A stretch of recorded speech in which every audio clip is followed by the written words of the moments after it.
My name is @Mike Bloomberg, and on behalf of all New Yorkers, it's a pleasure to welcome Twitter to New York City.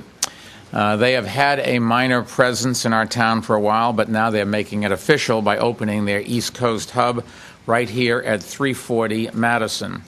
Now, why not 140 Madison? I don't know, but I'll assume there wasn't enough room down there for all of its company's characters. Not easy to write Twitter jokes, guys. Come on.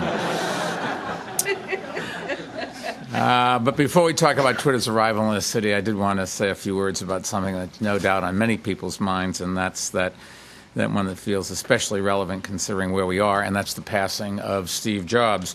When we learned last night that Steve had died, I think the sadness was so profound because we all did really understand that a remarkable American journey had just come to a close. In so many areas of the human experience, Steve had pushed the frontiers of what's possible, and he took all of us along for a ride. And that was just, this country and this world is a lot better because of it. One of the words that's frequently used to describe him has been visionary, but I think it's fair to say Steve was much more than that. A visionary reimagines the future. Steve had the energy, passion, and business acumen to bring that future to life in the most creative, surprising, and successful ways. And that's the hallmark of a true entrepreneur. He made technology both exciting and elegant. He revolutionized animation. He put the computer in our pockets, and by virtue of that made our lives entirely mobile. The iPhone that I carry and the iPad in front of me have both fundamentally changed how I communicate and how I access and store information and how I conduct business. And that is true for probably everybody in this room. And we use many of the same tools and innovations throughout city government to solve problems and serve New Yorkers more efficiently and more intuitively.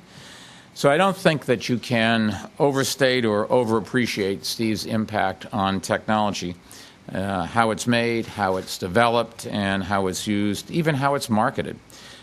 Steve's legacy, however, will not just be the iPhone and the iPad.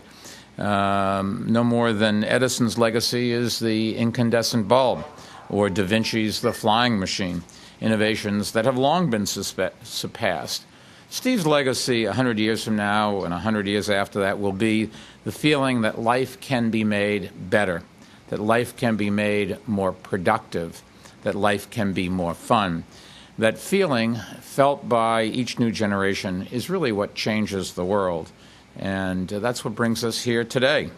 On a happier note, there are but a few companies that have been able to harness the power of technology and change the world in a similarly profound fashion.